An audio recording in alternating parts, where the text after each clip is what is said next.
What's going on, everyone? Welcome into the Chief Zone Monday. Happy Monday to all of you. Farzim Sugan here. It is the start of a new season, essentially. All 32 NFL teams have wrapped up their preseason. We are moving forward to the 2025 regular season. And before we get to that, we do have to have the 53-man rosters created, all 32 NFL teams going from 90 players to 53. Some NFL teams, you're already hearing about the roster cuts. The Chiefs, a little bit of Chiefs news so far that's come out in terms of the roster cuts. We'll go over so far the one player that we've heard so far that got cut. Maybe not too big of a surprise with a lot of you guys, and maybe go over a potential surprise cut or two that we could expect from Kansas City. I'll give you guys my thoughts on Kansas City's 53-man roster, what I think it'll look like. It's already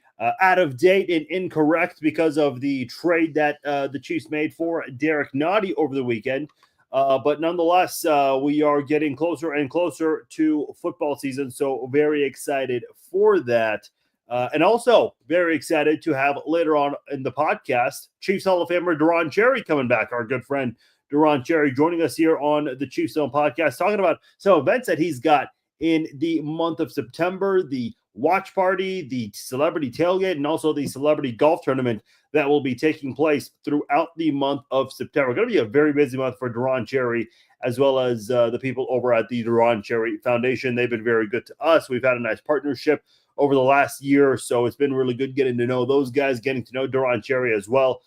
So we're going to have him on the podcast, talk about his foundation and some events he's got coming up, and also get his thoughts on this time of the year as players are kind of trying to mentally brace themselves, waiting to figure out what's going to happen with their future in the NFL, both short-term and long-term.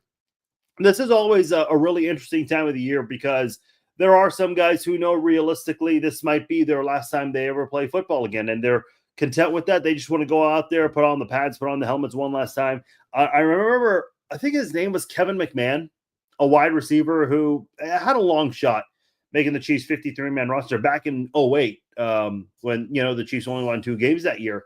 But he talked about, I had a chance to talk to him back then, and he was telling me about how he realized, and he was mentioning some of the other wide receivers who are a long shot to make the team. And he mentioned, listen, some of us know that this might be our last opportunity to play football. Some of us just want to go out there one last time and play football. So that's certainly understandable. Some of them, if they get cut, they know that they want to go out there and try again elsewhere, whether it's with another team or maybe in another league, the Arena League or whatnot. If you watch the Chiefs Hard Knocks back in 2007, that was the year they brought back Hard Knocks that season. And I can't remember who the player was, but Ray Farmer, who ended up becoming the general manager of the Browns, he ended up cutting one of the players, and that said, "Hey, listen, we might keep in touch with you and bring you back in case there were injuries." And the player was like, "Nah," and he said that he'd be done playing football altogether. So yeah, there are some guys right now on here. I remember one standout in the preseason the Chiefs had a few years ago, Daurice Fountain. He recently announced his retirement. Tried to stick around with the Kansas City Chiefs at some point. The mutual interest was not there, I suppose, and unfortunately, he was not able to find his way back on a football roster, whether it was in the NFL or elsewhere, and eventually he called it quits. So, yeah, sometimes you see some of these young guys like a Keyshawn Smith, and we'll see what ends up happening with him. A guy like him might not play football anymore after this. Might give it one more try next year. You never know.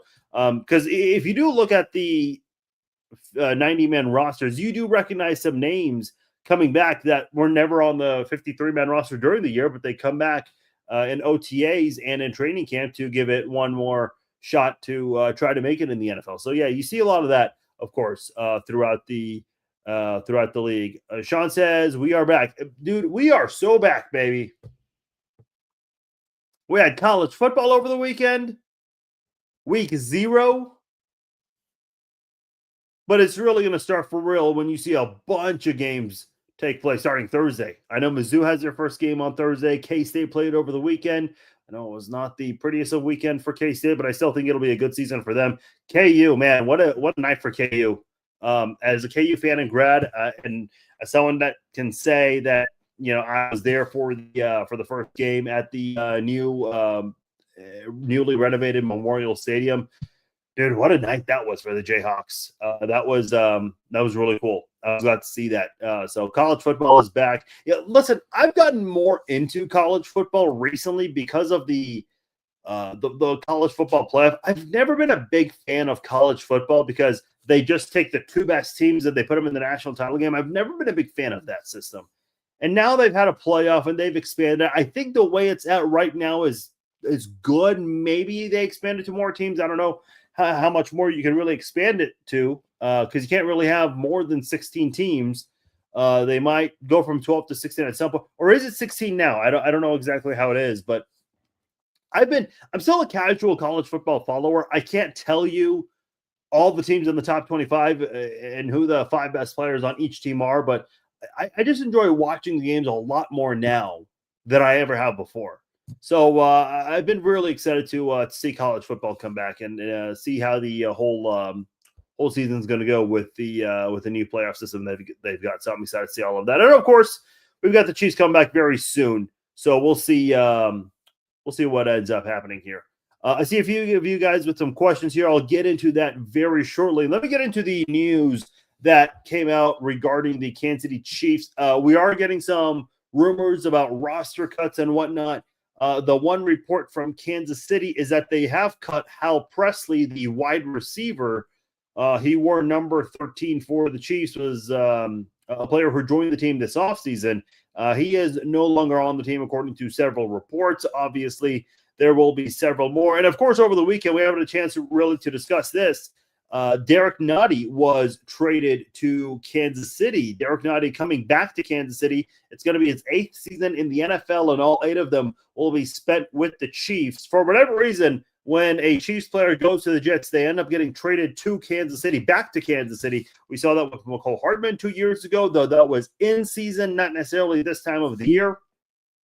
But nonetheless, we've seen this many times where the Chiefs are bringing players back. They go sign elsewhere, and they end up making their way back to Kansas City. We saw it with McCole Hardman a few years ago, went to the Jets, ended up getting traded back to Kansas City. Juju Smith-Schuster was cut by the New England Patriots about this time last year, a couple of weeks sooner, and the Chiefs definitely wasted little time bringing him back to Kansas City, and now we're seeing Derek Nottie return. So essentially, the way it all worked out, the Chiefs traded Sky Moore to the 49ers for a 2027 6th, 7th round swap, meaning the Chiefs will get a 6th round pick for the player, but they also sent a 7th rounder to the 49ers, so not really too much there. But with the Jets, the Chiefs acquired Derek Nottie, and in return, the Chiefs and Jets also exchanged 6th, 7th round swaps for the 2027 draft. So the Chiefs had the exact same trade with the Jets, except it's Derek Nottie instead of Sky Moore. But it was another 6th, 7th round swap for the 2027 NFL draft. So essentially, the way this all played out is the Chiefs traded Sky Moore and acquired Derek Nottie through the 49ers and the Jets. Now, listen, I'm not going to sit here and tell you that Derek Nottie is, he's familiar with the system, but this is not a Chris Jones type of football player. But what I will say about Derek Nottie is I think this is a football player that does bring value to you, not because he knows the system. That's good. Don't get me wrong. That is good. But I think the reason why the Chiefs brought back Derek Nottie is that run support, the run defense right there. That is why they brought back Derek Nottie. Because I think there might be some questions about Omar Norman-Lott and his availability right now. We don't exactly know. I know Omar Norman-Lott's got an event coming up at Chicken and Pickle for the interview that he's going to do. So he'll be there for that. I assume if the injury was anything terrible, he would not be available for that. But I think there might be some questions there. Yeah, I know Mike Pinnell. He's one of the older players on the team. Excuse me. I think something I'm curious. How are they feeling about guys like Marlon Tupilotu, Jerry Tillery, who's a former Raider, a former Viking. How do they feel about those guys? Fabian Lovett Sr. I mean, are these players that they feel good about, or did they feel the need to bring back Derek Nutty because they weren't feeling too great about some of these young guys and newcomers that they have on the defensive tackle position here? That's something to keep in mind. I'd be curious to know what happens to Jerry Tillery because obviously Derek Nutty is not getting cut at this point. They brought him back for a reason.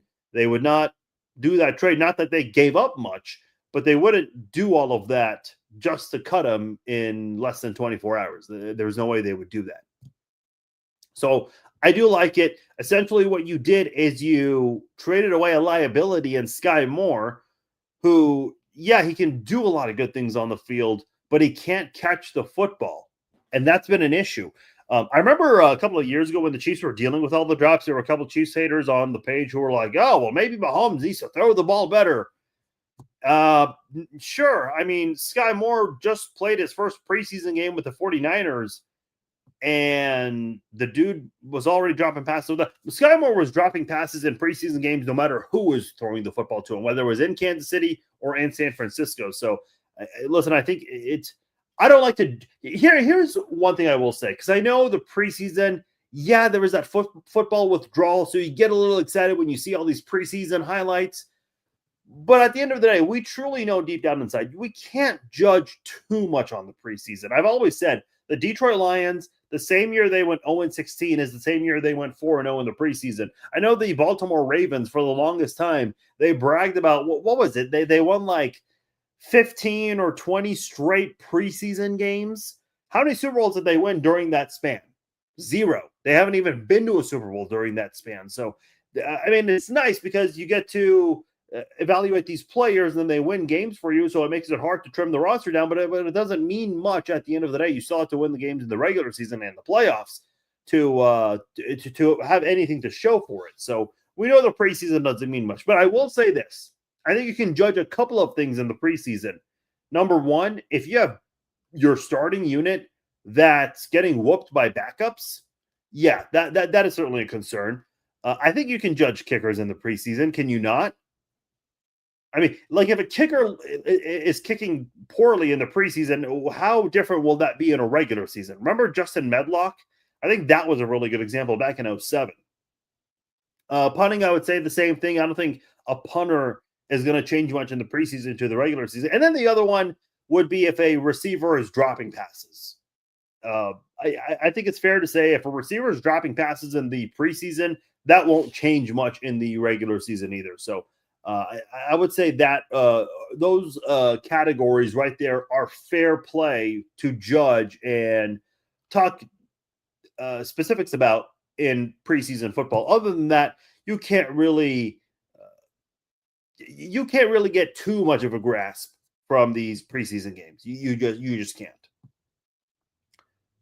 All right, let me quickly show you guys my 53-man roster, which is already out of date because of the Derek Nottie trade, which, by the way, to finish that point, the Chiefs went ahead and traded away Sky Moore and brought back a player that is reliable when it comes to the run defense here. But nonetheless, when you look at what the roster could look like, so quarterback, pretty simple, Mahomes and Minshew.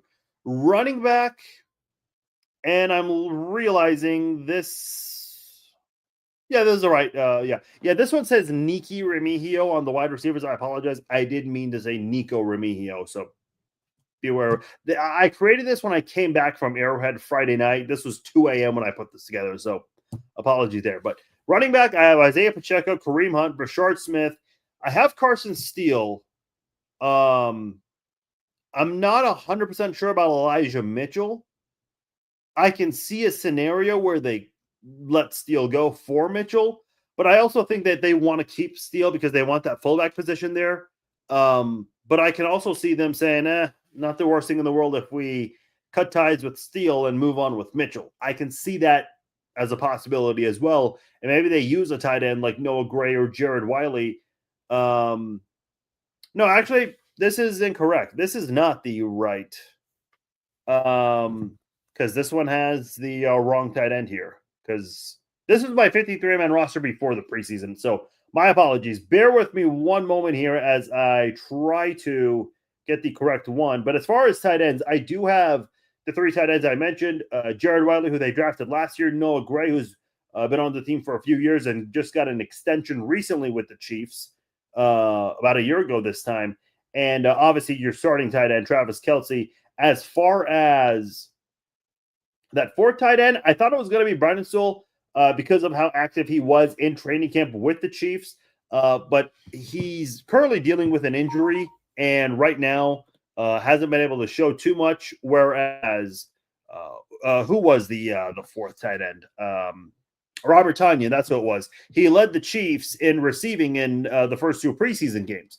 So I think Tonyan is going to end up being that 4th tight end for the Chiefs. There we go. Now we got the right one here. I am putting it up in just a matter of seconds. If it will do that, there we go. So there. Now we got the correct one with Robert Tonyan there, and also Nico Remigio's name is spelled correctly, which takes us to the next one. Wide receivers, I have Rashee Rice. Originally, I did not have Rashee Rice because I thought the suspension was going to start in week 1. We know that's been dragged out here, so it sounds like for now, Rice is going to start the season with the Chiefs, and it appears we're going to finally get that trio of Rice, Worthy, and Brown. They played 1 snap together, and that was that preseason snap where Hollywood got hurt on the first play of the preseason. But hopefully we get to see them play much, much more than just 1 snap. And we'll see them start doing that in Brazil. Obviously, Worthy, Hollywood Brown. We finally get to see that trio together. Juju Smith-Schuster will be a big, important part of the team's depth. Jalen Royals, I know he's dealing with knee tendonitis at the moment. It doesn't appear to be too serious, but I think Royals is going to be an important part of your offense. Tyquan Thornton showed off that great speed, making that nice quick step here on a one-on-one play against that Chicago defender where he got wide open for a big 58-yard play. And I think Thornton's going to be an important part of your team. And Nico Remigio, going to be the 7th guy on the wide receiver, will also be your primary return man for the Kansas City Chiefs. Offensive line, I have 10 offensive linemen. A lot of you guys pushed back and said that was too many. I think they're going to go 10 on this one here. I think the depth is going to be key here. You have Simmons from left to right. Simmons, Suamataia, Humphrey, Trey Smith, and Juwan Taylor. Jalen Moore is that guy I've said many times. I think he's the guy on speed dial. I think Juwan Taylor is on a short leash. He's got to prove. Juwan Taylor has got to prove that he can play without committing so many penalties. Listen, maybe he was picked on a couple of years ago, but at the end of the day, I think he's also shown that he's got to line up correctly. And I think the thing about Juwan Taylor is because of his hefty contract and how he has not lived up to expectations. Listen, he's no dummy. His agent is no dummy. And if I can point this out, then they know this. There's a good chance this is Juwan Taylor's last year with the Chiefs, whether he has a good or a bad season. Because this upcoming offseason, the Chiefs can easily opt out of his contract if they want to. They'll have a little bit of dead money, but they'll free up a lot of cap space. And that's going to help them out in trying to keep some of the guys. I know they're going to need to redo a couple of contracts and whatnot, but Juwan Taylor knows this is going to be the last year with his team, more likely than not. So Juwan Taylor, what I'm trying to say is this is a contract year for him. So he knows that he's not only on a short leash, but he's got to prove that he can be a good right tackle in the NFL. Because if he can do that, then he could probably get another good contract elsewhere with another team at the very least. So this is an important year for him. But if he doesn't step up, if he doesn't show any improvement, then the Chiefs have that backup in Jalen Moore from San Francisco ready, and he'll step in when needed. They're paying Jalen Moore a good amount of money. 2 years, $30 million. I don't think they're paying him to ride that bench. So I do think that Juwan Taylor will be your number 1 right tackle to start the season, but Jalen Moore is right behind Juwan Taylor. I think the Chiefs will make that switch without any hesitation. I think Wanya Morris is going to be part of your squad. Hunter Norzad, I like his pass blocking abilities. CJ Hansen, I thought had a good preseason as well. We know Mike Caliendo has some experience from last year playing at left guard when they shifted Tooney from guard to tackle. So those are going to be your 10 offensive linemen, in my opinion. Defensive line, obviously, this is going to be out of date because of the Derek Nottie trade. Let's start with the edge rushers. I have 4. Could be 5 if they choose to go 9 offensive linemen. I have Karlaftis, Aminihu, Dana, Gelati, the rookie. Those guys as your defensive ends. They might add 1 more if they choose to go 1 less offensive lineman. That one guy could be Malik Herring, maybe Nate Matlock, Owen Carney, one of those guys. I could see the Chiefs going in that direction. Herring's been around the team a couple of years, so I would say maybe the odds are more in his favor than the other guys. Defensive tackle, so I have Chris Jones, Mike Pennell, the rookie from the second round, Omar Norman Lott out of Tennessee, and Jerry Tillery. I think Tillery is going to end up getting pushed for Derek Nottie, unless that Omar Norman Lott injury is more significant than we know. I would guess Jerry Tillery is the odd man out, and Derek Nottie will take his name place and be part of the defensive tackle rotation there. Linebackers, I have 6. Some of you guys said that's too much and that it would be 5. So here's my rational thinking here. Obviously, Bolton Tranquil, Chenal, and Jeffrey Bossa. Bossa, who had a really good preseason, especially in stopping the run, and also applied a bit of pressure there. He does really remind me of Leo Chenal, the way he plays. The reason I kept Jack Cochran, this is a guy who's been around the team for a couple of years and has been a big part of special teams. Cam Jones, he's been involved in special teams a little bit as well. I could see Cam Jones being the odd man out. I could be wrong about that. Safeties, I have Brian Cook, Jaden Hicks, Shamari Connor, Mike Edwards for cornerback. I originally had 6. I decided to get rid of Christian Roland Wallace. Maybe Josh Williams goes. I also got rid of Najee Johnson from here, but basically I have Trent McDuffie, Jalen Watson. I still believe in Josh Williams. I think he's a player the Chiefs really, really like. Christian Fulton, who I know did not look good in that last preseason game, had some ups and downs in that one because he didn't play much. And then Noah Williams, who the Chiefs drafted this year in the 4th round from Cal, I believe, if I recall correctly off the top of my head.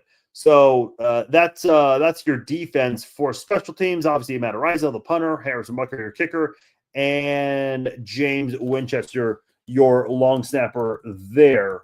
So that is my 53-man roster for the Chiefs. A lot of you guys were in agreement with me on this one. Again, like I said, a lot of the pushback I got was by the way, Cal, that's where Noel Williams. I also went to UNLV for a couple of years. Some of the pushback, like I said, I got too many offensive linemen.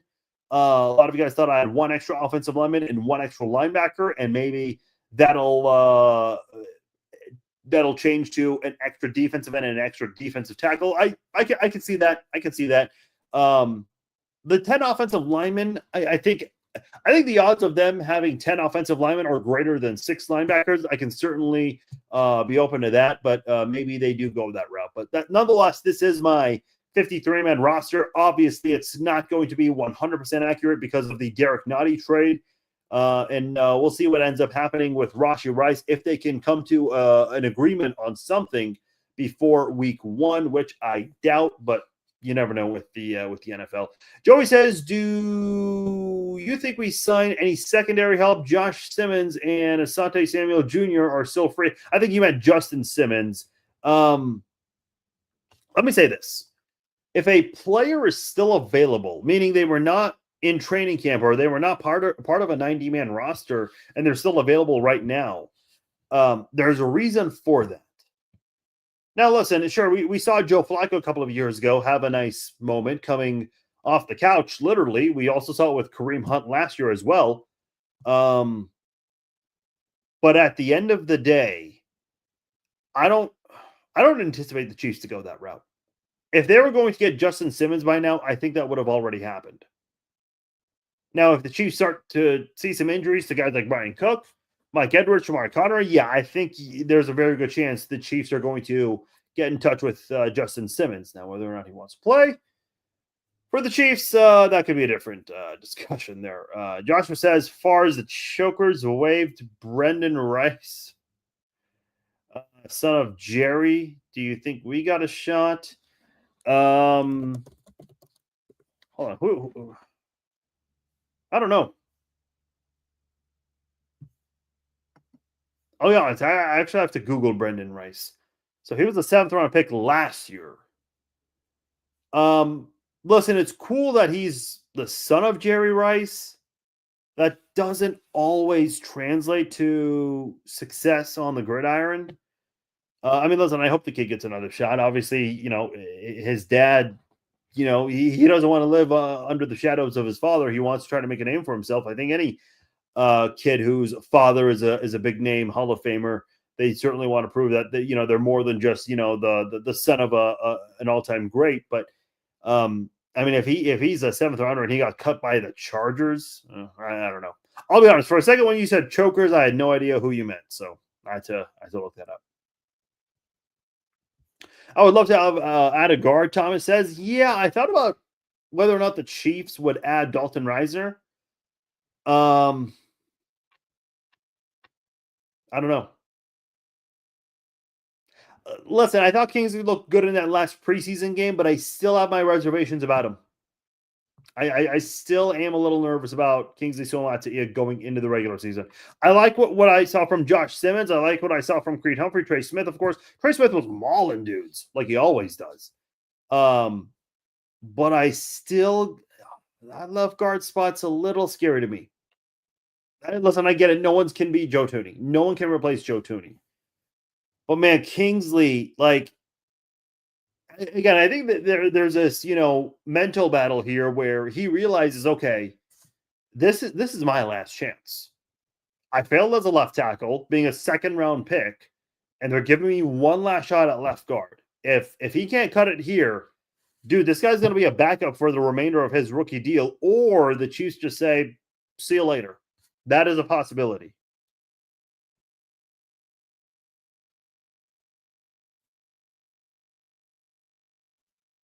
As a poll instead of CJ Hansen. I know, so I do know the Chiefs like CJ Hansen. I know some of you guys like Poll here.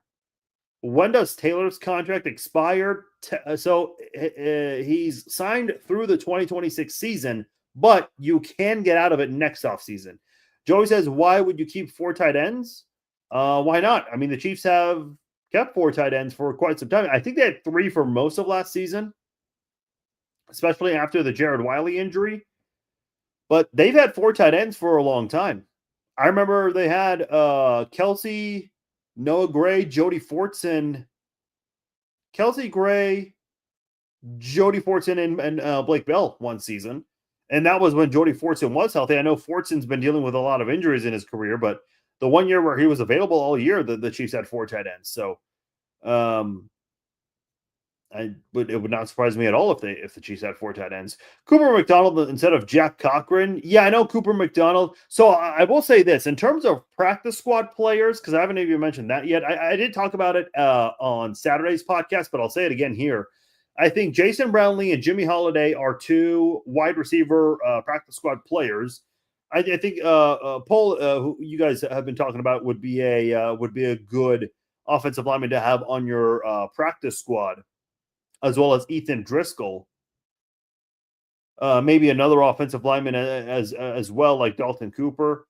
Tight ends, I could see Brandon Sewell sticking around on the practice squad. Maybe Jacorius Spivey. Running backs, I don't know if the Chiefs have a running back they like that they would keep on the practice squad. Quarterbacks, I think Chris Oladokun's your practice squad quarterback. Did they cut Bailey Zappi already? Because he's not on the Our Lads roster. Yeah, the Chiefs cut Bailey Zappi earlier today. Okay, didn't realize that.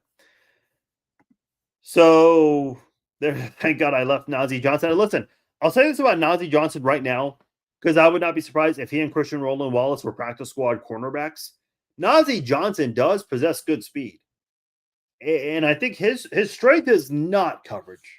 It is not being a cover cornerback. It's not. But where Najee Johnson does bring value to the table is using that speed as a cornerback coming off the blitz.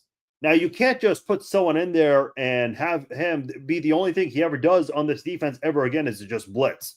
I mean, listen, teams do study tape, so they'll pick up on that pretty quickly and make adjustments. So you never want to make anything obvious. So I think that's the thing that the Chiefs might be struggling with Najee Johnson. You feel safe with the running backs? I feel like Isaiah Pacheco is going to go off this year. Yeah, there was that, Cole, there was that rumor over the weekend that the Chiefs were looking for a running back. Who knows if they were looking at Brian Robinson Jr. of the Commanders, who ended up getting traded to the 49ers. But I liked what I saw from Pacheco. Got a little scared when he crashed into the wall and did some damage to the trash can there. But thankfully he was okay and got up pretty quickly. We all know Pacheco does not go down that easily. But man, I like what I saw from Pacheco in that game. I thought he had a really good preseason game. Again, I know it's just a preseason, but I was a little surprised when the Chiefs were trying to, according to the reports, looking for another running back. I know there's no standout running back at the moment. Maybe Pacheco, if he reverts back to the way he played in 22 and 23, maybe he could be that feature running back, and Kareem Hunt would be a guy who would be used a bit as a number two running back, especially in short yardage situations. But I think the running backs you have on the team are guys who are going to be a part of your team moving forward. I truly do believe that. Would I bring in Stephon Gilmore a couple of years ago? I would have said yes, but now no. And again, to go back like what I was saying about Justin Simmons, the longer someone's available, the more you just realize, okay, there might be a reason why none of the 32 NFL teams are bringing him in. Last year, we got lucky at the end of many games. I hope we can build leads up because that will not continue this year. Yeah, and I think that's, the hope that the wide receivers are going to be healthy this year and that the offensive line will block. If those two things happen, Kansas City, I think, offensively will be much better. And maybe the defense takes a little bit of a step back, but that's okay as long as the offense can take that giant leap forward and play better this year than they did the last 2 years. CJ Hansen has a good chance to make the practice squad poll. Doesn't Duncan says. Cole says I called the Commanders about Nick or Andrew Wiley. Okay, I don't know who you're referring to when you say Nick, but Andrew Wiley, I would say a big no. Nick Allegretti, I assume you're talking about. I would not be opposed to Nick Allegretti. I mean, that dude stepped up in Super Bowl 58 and in the AFC Championship game that year. I still remember Allegretti was one of the 5 backup offensive linemen who started Super Bowl 55. And listen, he wasn't the only one, but he had a bad game like the other backup offensive linemen. But Allegretti, I thought, got better as a role player in Kansas City. I would be far more inclined to bring back Allegretti if that's who you're referring to, but not Andrew Wiley. No, I could not. No. Top 10 offense this year, Mark. If the Chiefs defense can stay as a top 10 defense, and if they do become a top 10 offense, yeah, this is going to be a really good year for Kansas City. I'm excited. I'm excited to see that. Yeah, that balance is going to be pretty important. I feel like that's a really good representation of the Chiefs' history. We've just never had that balance. Like, yeah, there was a couple of good offensive players during the Hank Stram era, but that Chiefs team, the golden era of Chiefs football, essentially the inception of Chiefs football. I mean, they're far more known for that defense than the offense. I mean, listen, Jim Tyrer, we know why he's not in the Hall of Fame. Otis Taylor, I think he should be in the Hall of Fame. But outside of that, who do you have from the offense that's in the Hall of Fame not named Len Dawson? Almost the entire defense is in the Hall of Fame. You got a couple of linebackers in Willie Lanier and Bobby Bell. Got a couple of players in the secondary, Emmett Thomas, Buck Buchanan up front. Anyway, the point I'm trying to make here is that team was better known for the defense. The 70s and the 80s, the Chiefs just weren't very good. In the 90s, again, known far more for their defense than their offense. And then we see the change. Dick Vermeil comes in. The offense was the best offense we had ever seen in Chiefs history at that time, pre-Mahomes era. And then, it was a little weird for a little bit with the Herm Edwards, the Todd Haley, the Romeo Crennel eras. Then when Andy Reid came here, the Chiefs were far better known for their defense than their offense. And then as time went on, the offense got better than the defense. And now it's kind of been the other way around where the defense is better. It's this weird thing in Chiefs history. I mentioned this before a long time ago. So if the Chiefs were to have that balance, it would be the best team in Chiefs history. And keep in mind, the Chiefs have won 3 Super Bowls because of, well, not, I shouldn't say because of, but they've won 3 Super Bowls in this era with this core group of guys with some of that imbalance. 2019, okay, the offense was far better than the defense. 2022, again, the offense far better than the defense. The Eagles scored 35 points, the most by a losing team in a Super Bowl. And then Super Bowl 58, the offense was a liability, though they did improve in the postseason, and it was the defense that really took charge and took the lead that season. So I think at the end of the day, just looking at the Chiefs, I still think the defense will be good. Especially the front 7. I think that'll be better this year than it was last year. As good as Chris Jones was at putting pressure on quarterbacks and George Karlaftis, the problem was they weren't able to get those sacks. The sack production dropped drastically last year by 18. That needs to improve. They were second in the league in sacks the year before with 57. Last year, they were 18th in the league in that category, if I recall correctly. So that does need to improve 100%.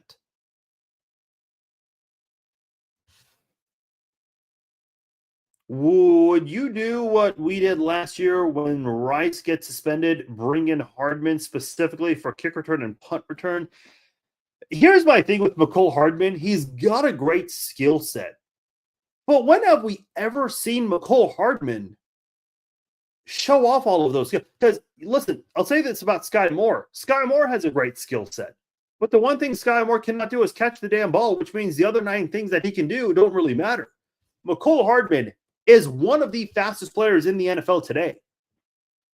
But we haven't been able to see him utilize that because he has shown that he's a liability in holding on to the football. Remember that game against the Buffalo Bills where they gave the ball to him twice in front of the end zone? He fumbled it twice. One of them rolled into the end zone for a touchback when the Chiefs could have made it a 2-possession game. But hey, it did create a situation where the Bills got some serious heartbreak when Tyler Bass missed the field goal. But I digress.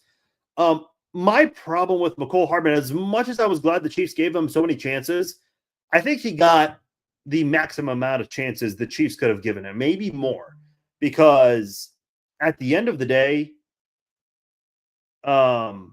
this is a player that just was not able to utilize that skill set. So to answer your question, Cole, I would not.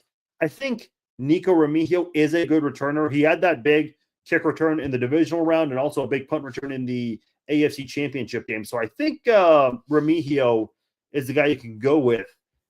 And I would not be surprised if they decided to just elevate a guy from the practice squad to replace Rashee Rice for the time being whenever that suspension finally gets called. I seriously think the 03 Chiefs had a better if they had a better defense, they would have won a Super Bowl. Probably.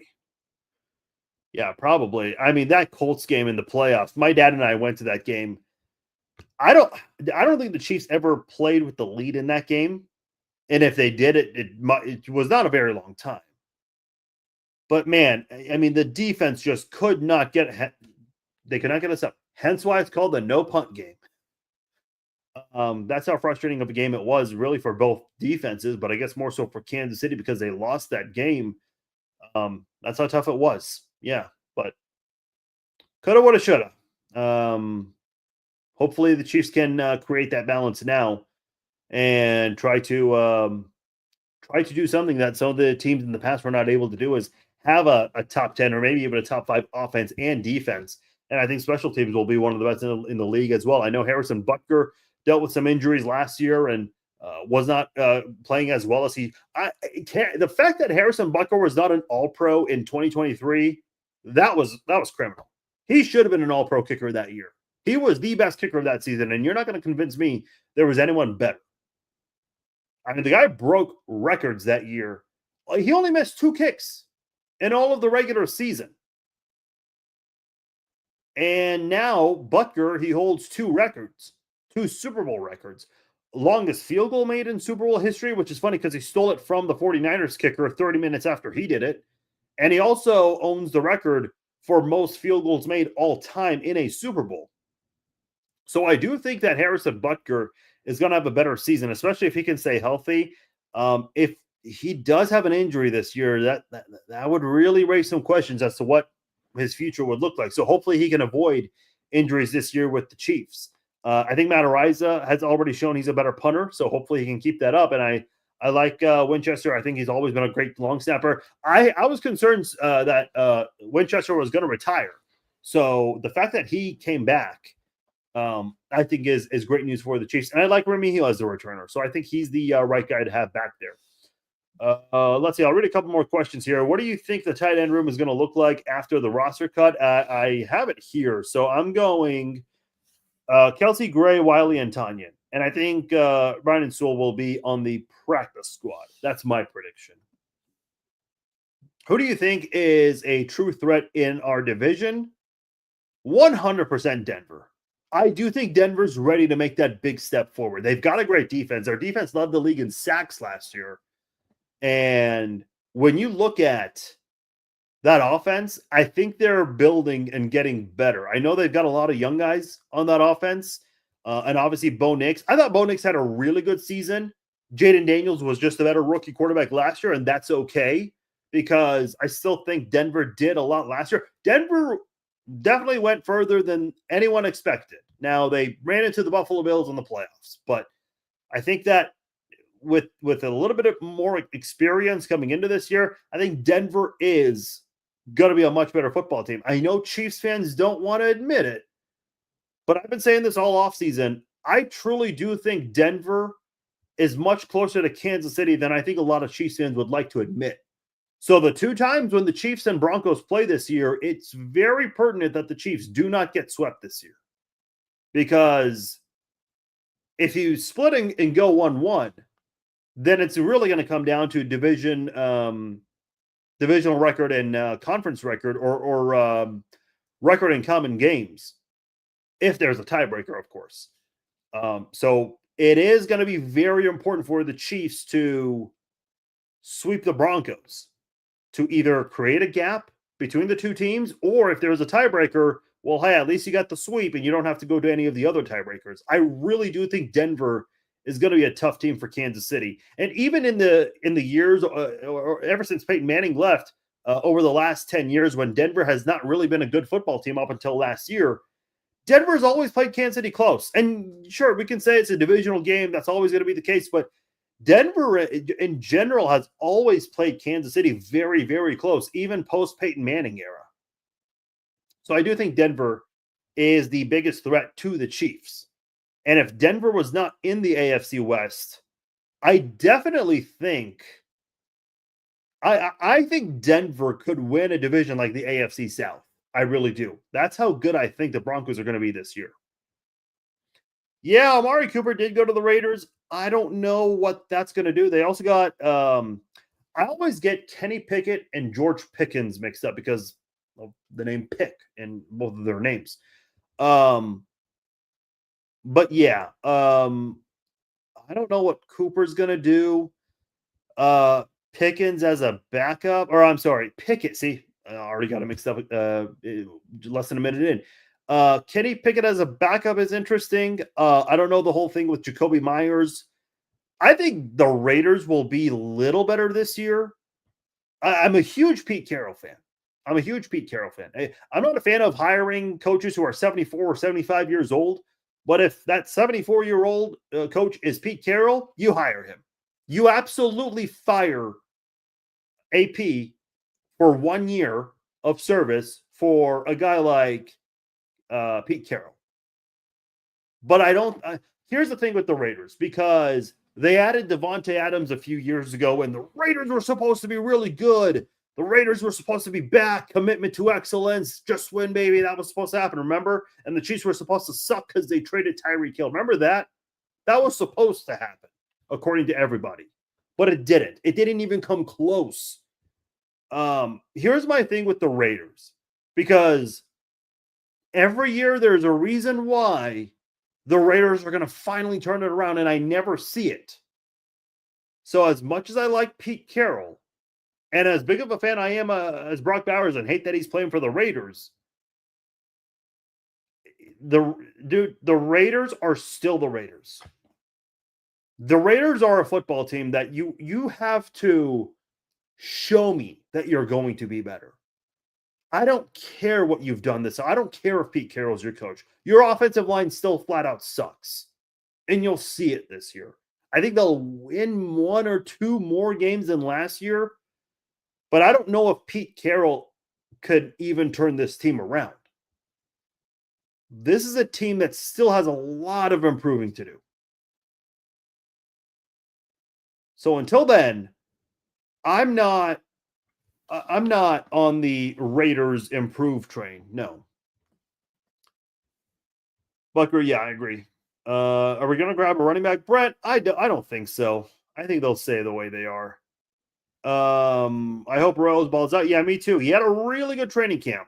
We didn't get to see that in the preseason, especially since he's dealing with an injury, but the Chiefs really, really like him. Him and Tyquan Thornton were surprises to me, the way they played in training camp. Now, can you translate training camp to the preseason? Well, we saw Thornton do it with that big play. Hopefully an indication of things to come in the regular season, which leads me to my next point. Can you now translate that to the regular season? That's what we need to see from guys like Jalen Royals and Tyquan Thornton, because I do think those are good depth guys. And maybe a guy like Thornton and Royals, sure, too, with their speed, especially Thornton, will bode well for Kansas City's offense. Raiders will do Raider things. Yeah, probably. You think Moore could take the right tackle spot and move Taylor to left guard if Kingsley doesn't perform well? That's quite a shift there. I know Jalen Moore played some left guard in camp. We saw a little bit of that from Jalen Moore. Listen, I think all options are on the table. I really do. Like, Jalen Moore right now is that Swiss Army knife where he knows that he's got a couple of different roles that could come into play this year. I think he's the backup left tackle, left guard, and right tackle if things don't go well. Now, I don't think you have an issue with Josh Simmons. I think that will go well. Hopefully, Jawan Taylor plays better. I think you can manage a bad right tackle more than a bad left guard. So let's say both Kingsley Suamataia and Jawan Taylor are struggling. I think the Chiefs would be more inclined to put Jalen Moore at left guard, and Mahomes can manage with because the right tackle is the non-blind side for right-handed quarterbacks like Mahomes. So he could manage that better than a bad left guard. Yeah, unfortunately, you don't have Joe Thuney for business reasons. I mean, that's just the way the league goes sometimes. But that's that is another option to consider there. This team has to get the deep ball again. It's been 2 years at least. Yeah, I'm trying to think. How many deep ball plays did they have last year? I know Xavier Worthy had that 54-yard touchdown against the Chargers. There were a couple of other times where Worthy and Mahomes just barely unable to connect because a ball being released late or Worthy not able to keep his feet in bounds. But they're trying to bring that back. They're certainly trying to bring that back. Yeah, no, that's a good comparison to Allegretti. Yeah, for sure. What's up, Kelsey's in the best shape of his career. We need him. Hey, listen, athletes always say that they're in the best shape. I mean, listen, they're professional athletes. You're never going to hear an athlete say, "Oh, this is the second best shape I've been in physically." They're always going to say. Juju said he's physically in the best shape. A lot of guys say it. I feel like that's a very common thing in sports to hear. So we'll see. We'll see how that pans out. Before we bring in Deron Cherry, Chiefs Hall of Famer, I want to let you know this podcast is brought to you by SeatGeek. Over the weekend, I went to the Chiefs preseason game on Friday, and then 24 hours later, less than 24 hours later, I went to Lawrence, and I got to check out KU's brand new stadium. That was an awesome night of football. The pre-show, the parachuters, the flyover, all of that was awesome. And KU got to show off their new stadium, also showing off some new technology that they're using with touchdowns and the lights and all of that stuff. So it was really cool to be there at the new Memorial Stadium. If you guys want to check out any football action in person, college, NFL, Chiefs, Jayhawks, Wildcats, Tigers, any team you want to watch this year, get your tickets at SeatGeek. And at checkout, if you're a new customer, use my promo code FARZIN and you will save $20 off your first purchase from SeatGeek. Go to SeatGeek.com. New customers at checkout can enter my promo code FARZIN and save $20 off their first order from SeatGeek. All right, welcome back in to the Chiefs Zone podcast. Farzin Vasugian here with you, and as promised, we have a very special guest, Chiefs Hall of Famer Deron Cherry, a member of the All Decades team in the 80s, and continues to be a very active part in the Chiefs and the Kansas City community. Honored to have him back here on the podcast. Deron, thank you so much for making time out of your busy schedule to be on this podcast. How are you, sir? Man, I'm doing great, man. It's always good to be back with you, man. It's you do a lot for us, and hey, trust me, I appreciate everything you do to get the message out there of what some of the things we got going on and what we're doing in the community. So I appreciate you, man, more than you know. I appreciate you. You guys have been generous with your time, and I've been able to attend some of the events that you guys have done. Like I said, you guys have been doing a lot in the community. I do want to talk about what you guys have coming up because the month of September is going to be a very busy month for you. But of course, with the Deron Cherry Foundation, everything going on, and we'll transition later on and talk some football as well as we are getting closer and closer to kickoff. What has the year been like for you guys in the foundation? I know you've been out and about visiting some communities. Talk about what the foundation, how that's gone this year for you.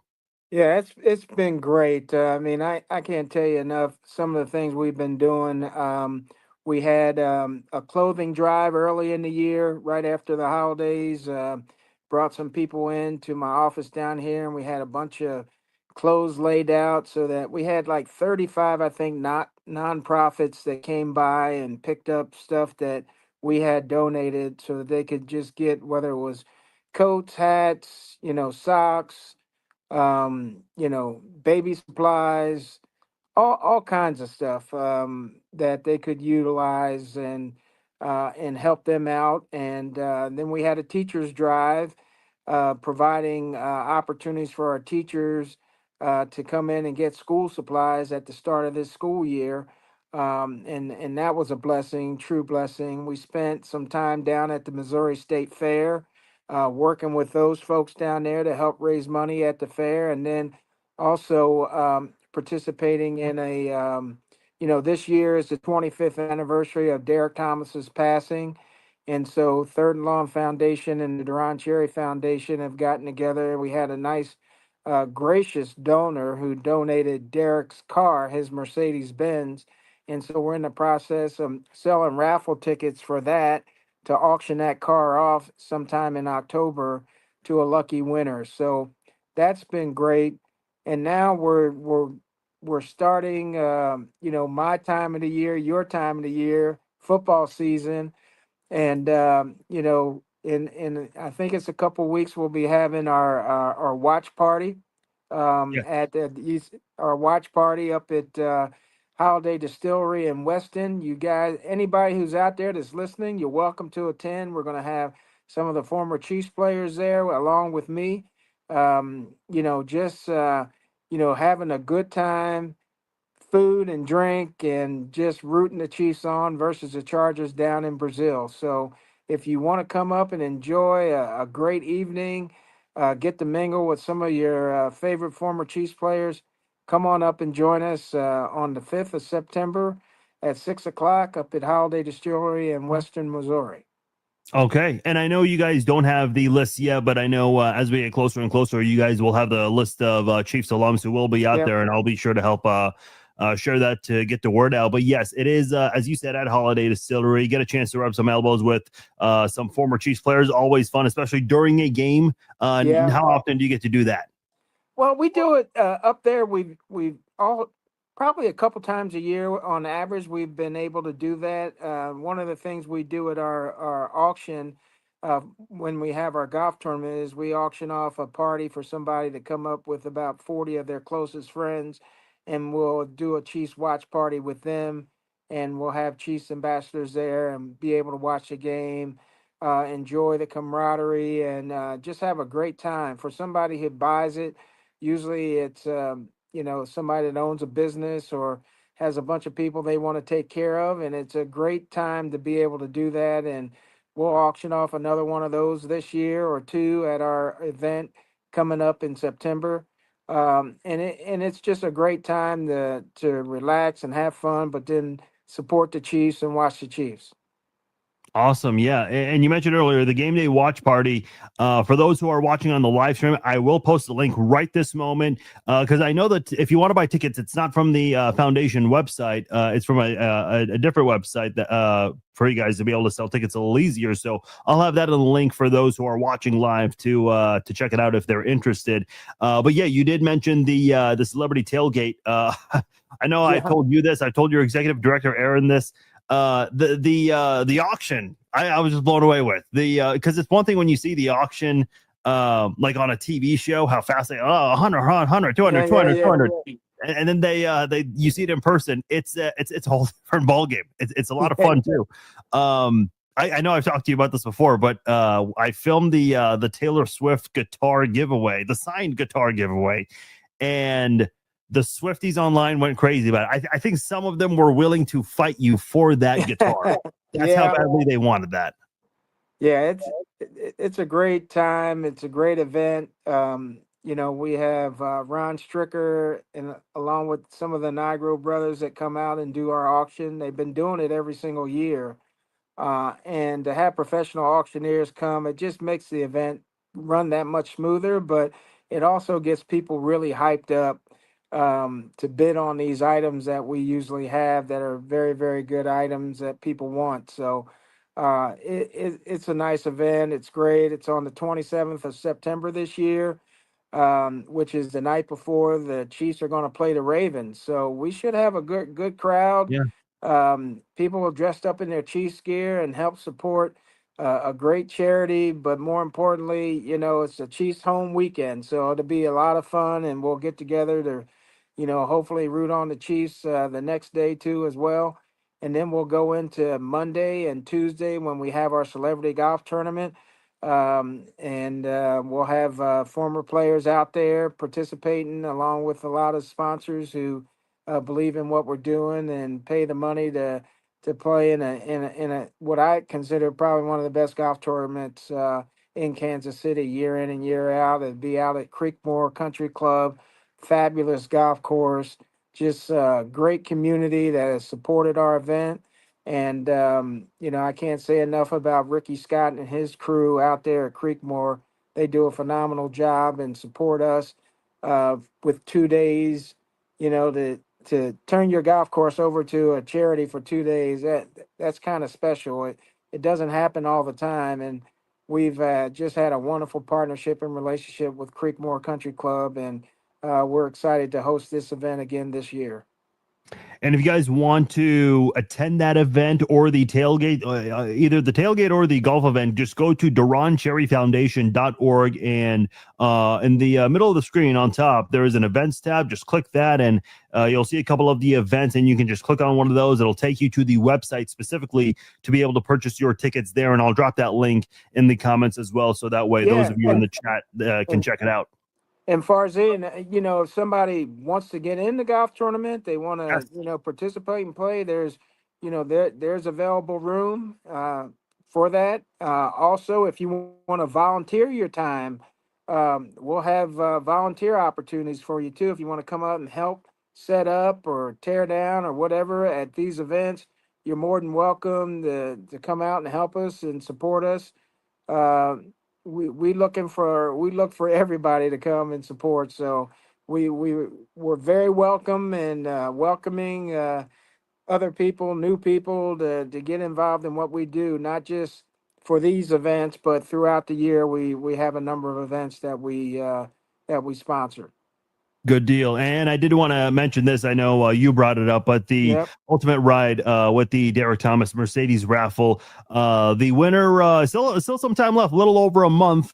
But for those of you who are watching on the video version on Facebook, YouTube, Instagram, Twitter, wherever it may be, you see the QR code right there. Just take a screenshot of that, go to your photo album, put your finger over that QR code for just 2 seconds, and the link will be up right there. And you see tickets for the raffles do start at $100, and from there it goes up. And of course, you mentioned you are teaming up with Neil Smith. I was fortunate to have Neil on the podcast as well, another fellow Chiefs Hall of Famer, and we had a chance to talk about this. Aaron also chatted about this on the podcast as well. So this is a really cool opportunity. Do you know when the date is, specifically in October for this one? Not sure yet. It's going to be in October sometime. I think probably the middle of October, around there is probably when we'll have the drawing. Okay, good deal. Still some time nonetheless for those who get in on the action if they would like to do so. And All yeah, right. and this is and Farzine, this is Derek's actual car. This is what he Yes. drove around in, and I mean, it's got the original. He's got a sound system in there that will knock your socks off, and it's just amazing that the guy that big fit in that car. You know that. When I was buying my car 2 years ago, I did go inside like one of those Cadillac, I think it's called CT5s. Yes. Um, and they try to sell you on it, tell you how fast and how cool it is, which is cool. But listen, I'm a tall guy. I sat inside one of those. I had to get out within 5 seconds. There's no way I could have sat in one of those for a long time. I mean, listen, you're a bigger guy than me, having Yeah. played football. Like I don't understand how athletes fit inside one of those. But yeah, you're right. That is pretty impressive. And also the owner's manual that is signed as well by DT. Yes. Yes. All right. Well, good deal. The information you need, all of that there on the website for you guys. Deron, let's talk some football here as roster cuts are happening right now. I'm wondering, I haven't had a lot of players on during this time of year, so I don't really get a chance to talk about this a whole lot with players, but I'm curious if you can give me your perspective. I know you came into the Chiefs as an undrafted free agent. We've talked about Marv Levy and the opportunity he gave you here in Kansas City. What is this time of year like? Because I think from a non-player's perspective, like fans in the media, I think older fans certainly and the media understand, yeah, these are some guys who might not play football again. Some of these guys are kind of going from team to team because they're just trying to make it in the NFL. Can you talk about what it's like mentally, just trying to prepare for this moment, just hoping for the best in these situations as they trim the roster from 90 to 53? Yeah, when you get to this point, there's nothing you can prepare for.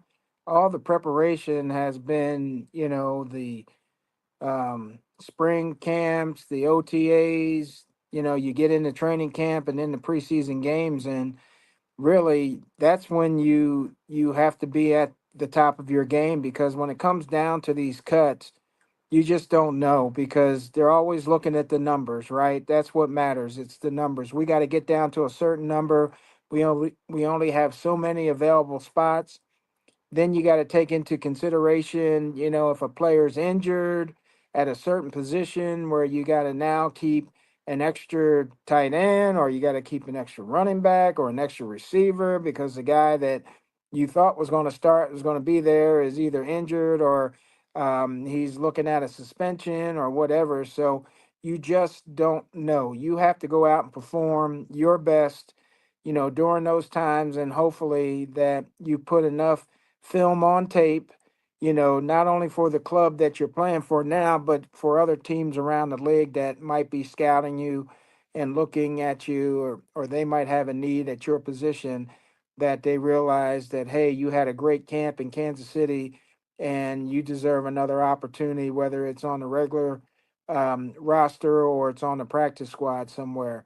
But you don't control these situations. It's those guys that are in at Arrowhead right now that are sitting down making those decisions. Andy Reid, Brett Veach, all those scouts that are looking.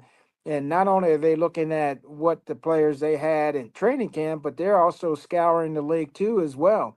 They probably got their eyes on a number of players that the scouts have looked at throughout the preseason and think that they may be a good fit for what Kansas City is doing here or what needs that they may have. And so you never really know. It is a nerve-wracking situation from the standpoint of a player situation. You don't know. I mean, my rookie year, I thought that I had made the team, and we were going out to practice on Monday to get ready for the opening game of the season, which was going to be in Pittsburgh.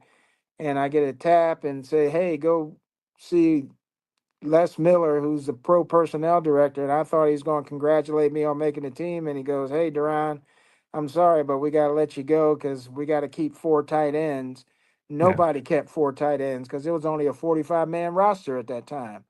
Yeah. Nobody kept four tight ends, but they had to keep four tight ends because they drafted a guy the first pick in the first round and a third pick a third round pick, and neither one of them was ready to play. They weren't ready, and so they had to keep the starter from the year before, and then the other backup tight end was the special teams captain, so they kept him. So they wound up keeping four and only six defensive backs. So I was expendable, even though I thought I had made the team, done enough to make the team, and would have been on the team at that time during the regular season. I got kicked out just because of the numbers. Yeah. Uh, I'm curious because I know you went to training camp, and that's a great opportunity to see a lot of these newer faces or faces that we might not be familiar with, and just the hard work they try to put in there. And we see it in the preseason as well. I'm curious because I know the Chiefs kind of changed things up a little bit with how they use their starters. In some of the games this year, when you watch a lot of other NFL preseason games, and you saw this with a couple of Chiefs games this year, you tended to see a lot of first stringers versus second stringers, which should be an easier matchup for the first stringers.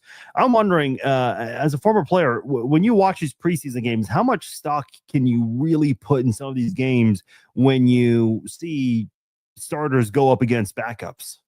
Well, the preseason games are about, timing, getting your timing together, and then, evaluating your talent. So you're not using or showing too much in the preseason. It's really basic. So basically what you're looking at is how does a guy react to the basic calls that we're giving him? Is he able to translate what we're practicing, working with on the practice field, and now being able to translate that into a game type situation against some opposing talent that you're not facing every day in practice. So that's what coaches are looking for, and that's where you got to be prepared and be smart because they want to see if you're going to make the same mistakes that maybe you've been making in practice for the last couple of weeks, or are you improving? So they're looking to evaluate you on that level, and it doesn't matter if the opposing team has their first team in or their second team in. The idea is that you're competing for a job and you're competing to show the coaches that you have the talent and ability to play in this league. And so for me, if it was my druthers, I'd rather go against those first team guys on the opposite side of the ball. Whether if I'm on defense, I want to face that first team offense. Yeah. If I'm on offense, I want to face their first team defense because I want to show them what I am capable of doing against that first group or that first group of talent. So that only benefits you more so, and it gives the coaches a better opportunity to see what you can actually do against the top competition.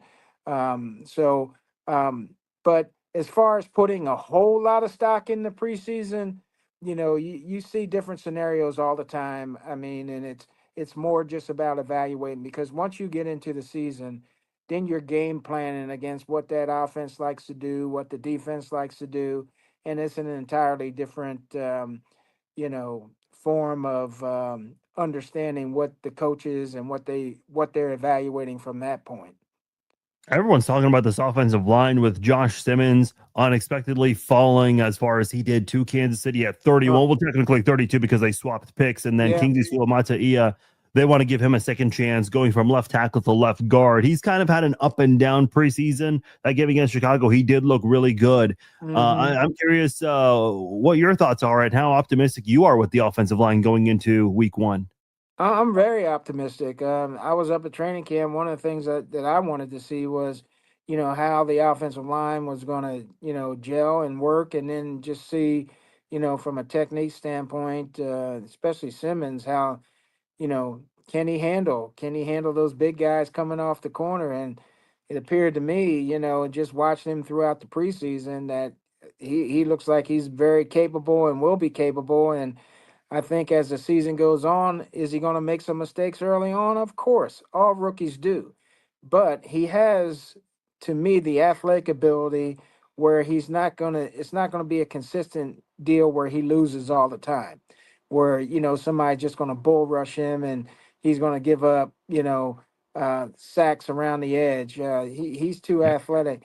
And what I like about him is he's got a mean streak. He goes after people. I mean, he wants to bury you at the end of a play. He's a finisher, and it kind of reminds me a lot of, we had a guy in Jacksonville, Tony Baselli, when he came out as a rookie. He was just a punisher. I mean, he wanted to beat you down and take your heart away, and that to me seems like the kind of attitude that Simmons has when he plays. So I'm looking forward to this offensive line gelling and being able to do some things that historically they weren't able to do last year, like consistently run the ball right when they have to, Yeah. and then protect Patrick Mahomes and give him that little bit of extra time. I mean, what I liked about the offense is we seen them going down the field. I mean, we hadn't seen that, Yeah.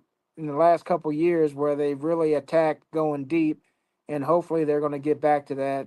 And but that all um, deals with the protection. You got to get good protection in order to make sure that you can throw those deep balls. And so I'm liking what I'm seeing so far.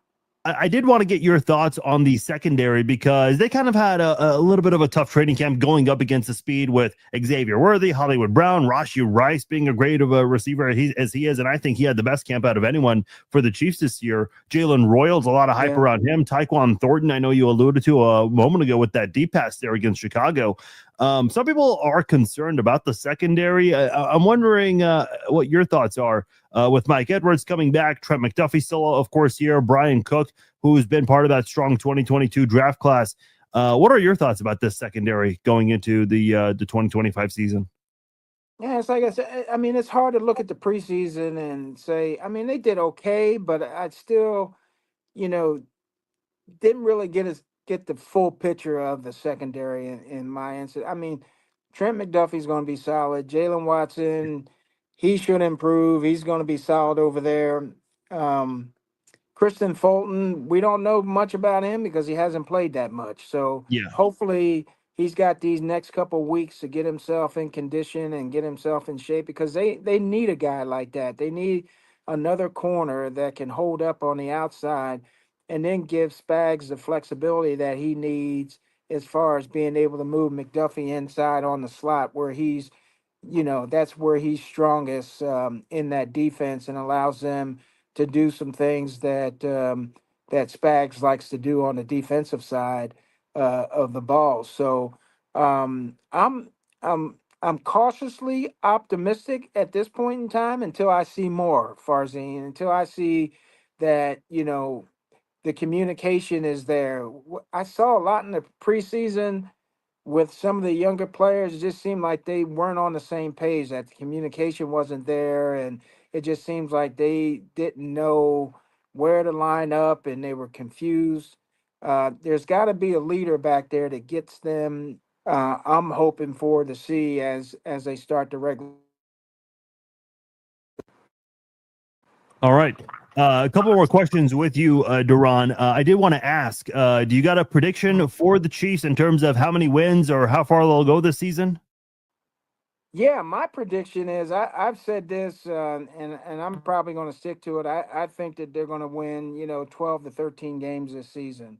I think as long as Patrick Mahomes is there, they're going to be okay. And I think what I see, as long as the offensive line continues to grow and get better and protects him offensively, they could be really, really scary with all the weapons that they have. And I know we're not sure where Rashid Rice is going to end up as far as suspension from the Yeah. league. But man, I tell you what Patrick has available to him, um, it will keep that offense moving down the field. I mean, I think we saw a little bit of it in the Bears game where they just continue to make plays and um, if they run, getting Pacheco back to where he's got that burst of speed and Kareem Hunt, as long as those guys can stay healthy, especially offensively, um, this year. I did want to ask you about the stadium situation. I know that's been a big story. There hasn't really been an update for a couple of months now. I know the nostalgic part, wants the Chiefs to stay in the Truman Sports Complex in Kansas City, Missouri, but there's also business opportunities, not just the Super Bowl, but many other events that they could bring in if they do go the dome route in Kansas. I'm curious, do you have a preference or any thoughts as the Chiefs try to figure out what they want to do with their stadium situation? I'm always in favor of staying at Arrowhead. That's the place that I'm very much familiar with, and there's just a nostalgic feeling about that stadium that doesn't go away. When you're in that stadium, and especially when you're an opposing team having to come in, it's a decided home field advantage. Um, but I understand as you move forward, as you look down towards the future, um, you know, do you want to spend and make the investment to to have a dome stadium where you can have a lot more events? It's going to cost you more money, and can you get the community to support that effort because you're going to be asking for the public to step up and participate in anything that you do from that standpoint, in order to get, whether it's a renovating Arrowhead Stadium or building a new stadium with a dome roof on it. You're going to have support from the public.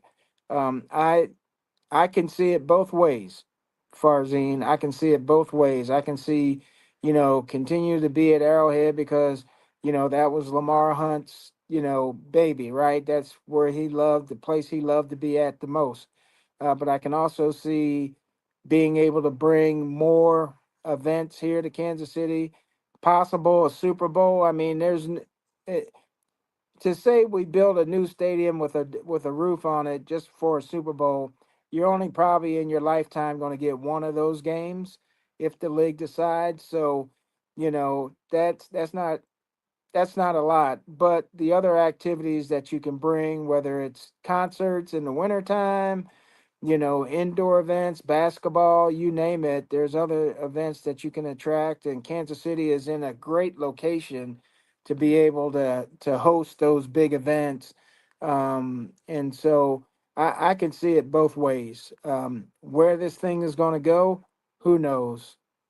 We're not hearing much, and maybe that's a good sign. But boy, I tell you, it's getting awful stressful trying to figure out what's going to happen and where we're going to be. And I'm sure it's stressful for the Chiefs and the Royals and the state of Missouri, the city of Missouri, and all these fans that just want some answers. Yeah, Uh, yeah, it's been dragging on for quite some time. I think we're all ready for it to come to an end very soon. Deron, one last thing before you go. Of course, we have the game day watch party that'll take place at Holiday Distillery September the 5th. Doors open at 6 p.m.